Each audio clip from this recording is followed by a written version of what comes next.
Right now it is time to bring in Dr. Judy Wurtman and Food for Mood. Judy joins us on a Thursday morning.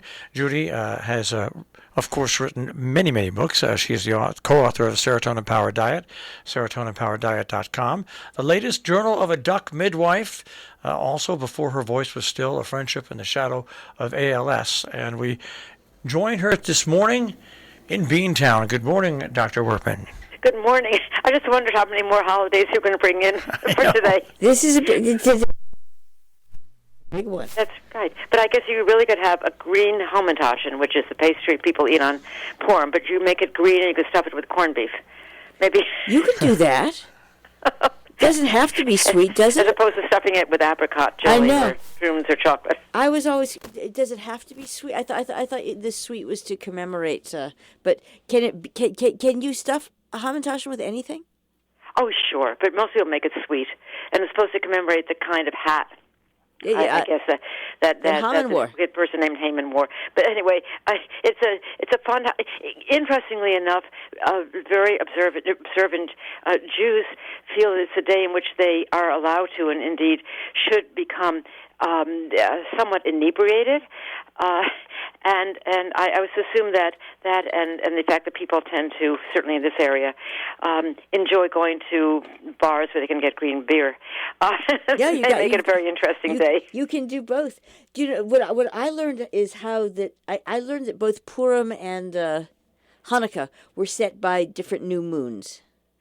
Oh, yeah. Sorry, full moons. It's a full moon. That's right. Exactly. Purim is a full moon, and Hanukkah's a new moon. It's just all very celestial. It's very astronomical. Yeah. or astrological or something. We'll go with celestial. Anyway, they're both happy times, and I think that's really what's so important. Very happy times, as opposed to my dog now screaming. Right. Anyway, I really was sort of inspired, as it were, to write what I did about caretakers needing help at the very beginning of their stint as a caretaker, based on a book that I just finished reading by an author, Amy Bloom. It's called In Love, a memoir of love and loss. And she is a well-known novelist and also a sometime TV producer. But she writes about her husband who was who at the age of, I think, about 65 or 66, was diagnosed with early onset Alzheimer's. And he knew that his ability to enjoy any kind of quality of life was going to deteriorate very quickly. And the book is basically about her finding some way that would be permissible for him to leave this world before his brain left him. But one of the things that comes across, and she writes it almost as if it was taken from a journal, one of the things that comes across in the book is how, in a sense, helpless and hopeless and clueless she was when he first started showing the symptoms that he did, and she didn't know first even what the diagnosis was. It's just that he was actually, his job was terminated. He was an architect because he never could finish any projects. He kept getting lost. He became irritable. There were all sorts of clues that eventually point to the fact that he had Alzheimer's, but was unknown to her.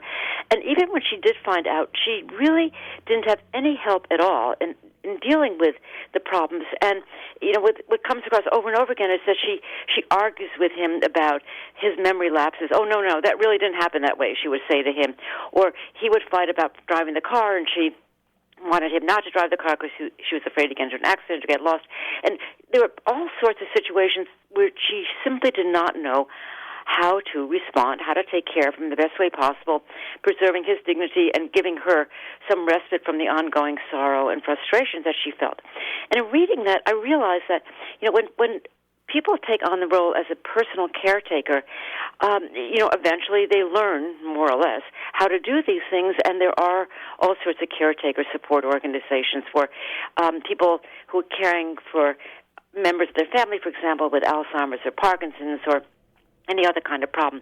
But the problem is, at the beginning, there's nobody there because you don't even know enough to seek out a support group or even have the the time because you're so overwhelmed to even think about doing so. And it occurred to me, the situation is sort of like being a parent, a mother in particular, who was, let's say, maybe breastfeeding a baby, comes home from the hospital and then thinks, oh my gosh, what do I do now?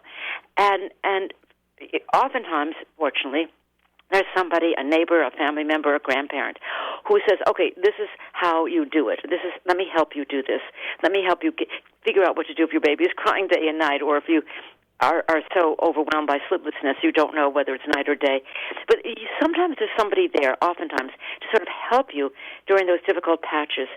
But the newbie, as I call it in my article, the newbie caretaker doesn't have anybody like that. There's nobody who says to her, usually it's a her, but it could be a man, this is what you're going through, this is what you need to do. Not just take care of yourself, but this is how you take care of yourself. Or this is how you deal with your anger, or frustration, or sorrow, etc. It's only when that caretaker becomes sort of experienced enough in what he or she is doing to realize that maybe I could seek out some help and some support, that really occurs. And I think it's too bad that doctor offices, but as you would expect, Jill, do not say to the person whose spouse has just received the diagnosis of Parkinson's or Alzheimer's or what have you, this is what you have to do. This is some support for me. Let me give you the name of somebody you can call who could help you, who can answer your questions.